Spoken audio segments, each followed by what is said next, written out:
All right, I'd like to dedicate this particular playlist to my mama for providing an entrepreneurial example and lighting an entrepreneurial fire up under my behind my whole life. I love you, mama. All right, let's get to it. Alexa, set a timer for 10 minutes. 10 minutes, starting now. All right, we're gonna get this a test run and see how I like this. It's the first time I'm gonna do this, and I'm gonna just talk about, different plants, and how to care for them. A lot of people, I make these videos for people who say they can't grow anything. I'm here to teach you that you actually can, and it's just up to you to mimic the environment that the plant likes in its natural habitat. If you provide the same type of environment for the plant that it receives in its natural habitat, the plant has no choice but to survive. So this is the first video in this series. Today we're going to be talking about mini roses. Here are my mini roses right here.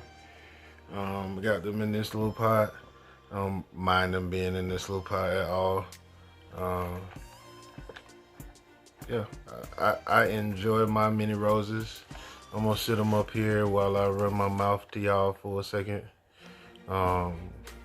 Bigger isn't always better. Miniature roses, reblooming shrubs that grow about 6 to 36 inches high. They're just as pretty as full-size roses and come in all kinds of shapes and not shapes but forms, but minis with lavender or purple petals have a fragrance. The tiniest roses, known as micro minis, have blooms less than an inch wide, and these actually have a little bit of that lavender tipping on there. It looks kind of pink, but it is, I assure you, it's purple. But it is an amazing smell. I love the way these mini roses smell.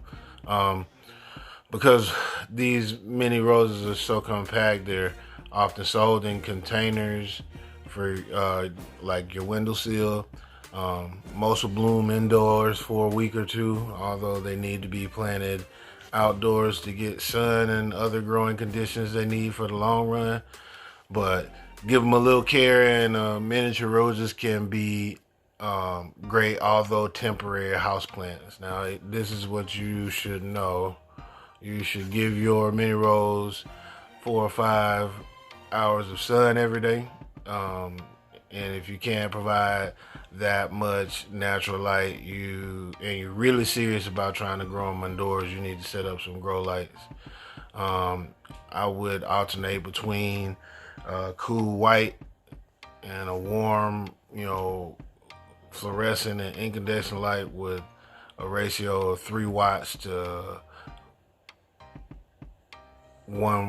3 to 1 incandescent to fluorescent ratio. That's really not important. Really, all you need is a regular grow light and one blurple one if you want situations to be ideal. You can actually get away with one super cheap 5,000 K lumen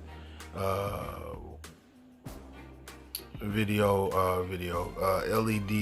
light, shop light from Walmart. Sorry that it took me so long to talk about. All right, you should keep the humidity around your mini rose high. The average home is it's too dry in your house, especially in the wintertime, and more than likely in the summertime too, which cause any plant to drop leaves. You can use a humidifier or put your plants on top of some pebbles in a shallow tray of water. Or like if you got a little, pot like this, you'll feel, the bottom of your pot. If you got like a little 4-inch pot like this, you know what I mean? but you'll fill the bottom of this pot with some pebbles, and you put water in the bottom of it up to about right here. And then you'll check it every 2 or 3 days, and once it's completely dry, you'll let it dry out for 3 or 4 more days, and then you'll repeat the process. Most roses are heat tolerant, but minis do best in daytime temperatures in the low mid 70s. And as long as, optimal, this is optimal conditions we talking about. We're dropping the low mid 60s at night. They'll stop blooming if the temperature drops below 50 degrees for a while. Okay, so don't let your mini rose go completely dry. Water thoroughly when the soil feels dry, about an inch deep. Like, look, they sell these little things, they sell them to die. So, you should be repotting it anyway when you get it home. And that'll provide some relief when you go to trying to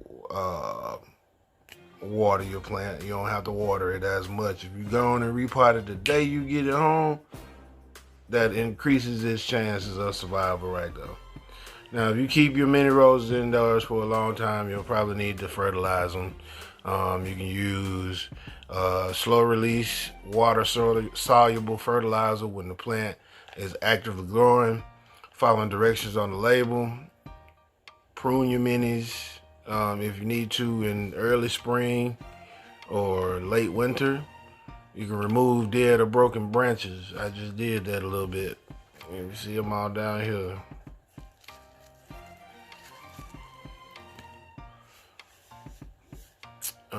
Let's see, I lost my place. I was reading.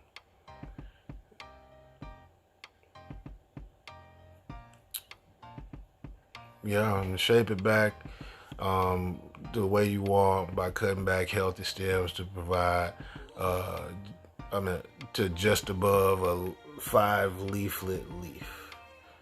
So if I wanted to cut this, I would cut this right here. Boom. And then what would happen is a shoot would come right out of here. Give me another rose. It'd probably start there first and then go that way. But whatever.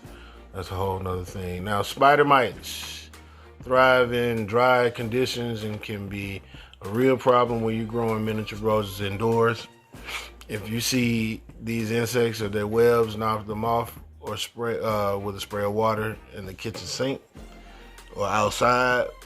I would take them outside and give them a good rinse with an insecticidal soap. That's just what I would do. You can make your own insecticidal soap.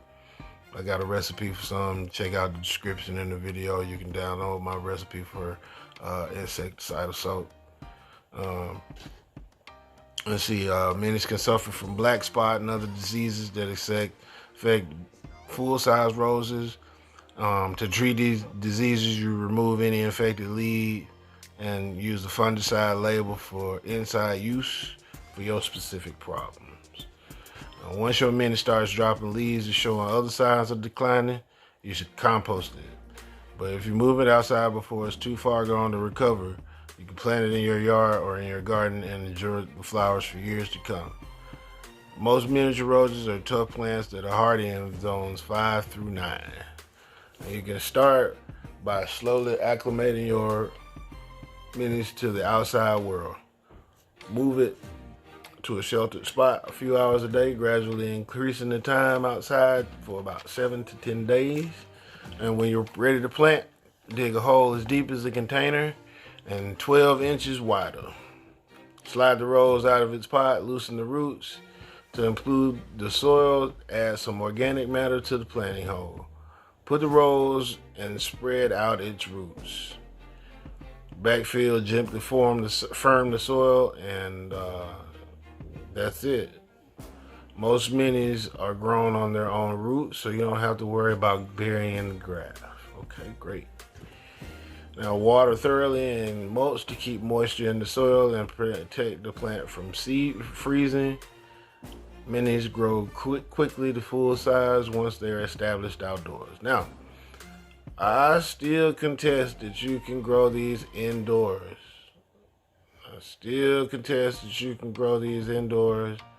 and you'll have a blast growing these indoors. But as you just heard from HomeGardenTV.com, that you gotta plant these babies outside. So we're gonna do a little bit more research and see if there's other things we can do to keep our roses indoors. I'm still, intrigued by growing roses indoors, but I'm gonna get these outside and keep these alive until I can get them outside. But first things first. Alexa, stop the timer. So, like I said, this is the first one of these. I hope there was something that I said to you that, or I read to you that was helpful. Happy growing your mini roses. Check y'all out the next time. Thank you for watching. Like, share, and subscribe.